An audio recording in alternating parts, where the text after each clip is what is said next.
Vanakkam, Krishna Mackenzie. The values of local food lie in that they grow in abundance, they use less water, have a high nutritional and medicinal value, and have zero ecological cost. One of those foods is the green papaya. Jack. So today I'm going to show you how to make a chutney with the green papaya. I'll get a few other ingredients and we go to the kitchen. Okay, a few ingredients from the field. There's the green papaya, some corn. There are some spring onions, a lemon.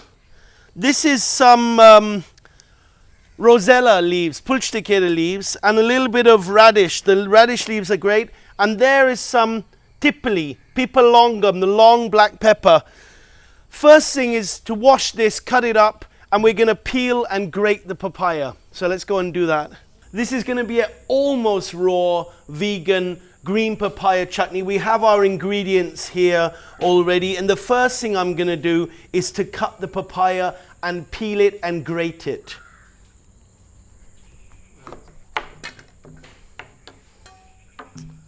Remove these seeds.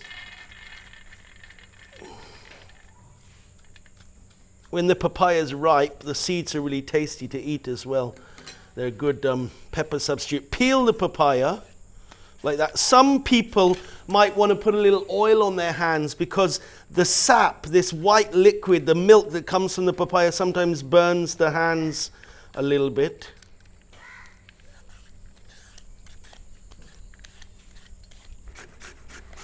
So it's just like peeling a carrot really, pretty straightforward. So we got a bit of radish leaf that gives a very nice taste. And what's nice about radish leaf is mostly people are throwing it away, but it's a great way to use something that's sort of undervalued. And we got a bit of spring onion that we're also going to chop up and we're going to add to our mix. Now, with all of these ingredients, now we're just going to stick it all in the mixie together. A bit of onion, a bit of the radish leaf. We have some of the green papaya going in there like that. It's always good to add some peanuts.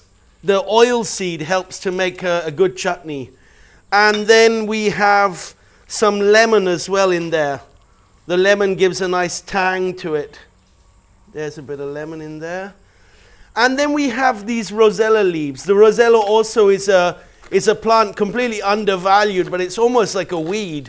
And the leaves taste really good in chutneys or even in green ice creams and salads. And then we have this corn silk, the hair of the corn. Recently we started using this in our cooking, and it makes for a lovely corny taste in the food. Another amazing ingredient that gives such a good taste and magical medicinal values is the tipoli, the pipalongum. So this we have growing under all the shady trees because it grows in the shade. It's an amazing plant. We whack a bit of that in. It'll give a very nice peppery taste and good for respiratory system. So that's pretty much it. A bit of salt in there, and then we are gonna grind that into a chutney. So there's a little bit of water in there just to help make it into a bit of a paste. We put that on and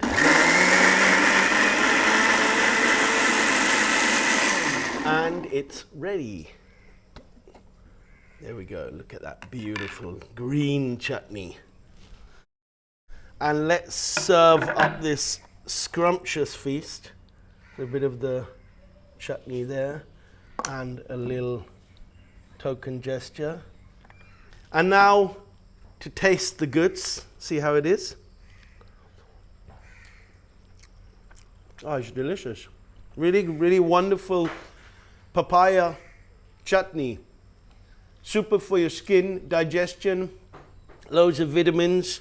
It's a local food. It's a free food. If it tastes like that, good. Why aren't we all eating it?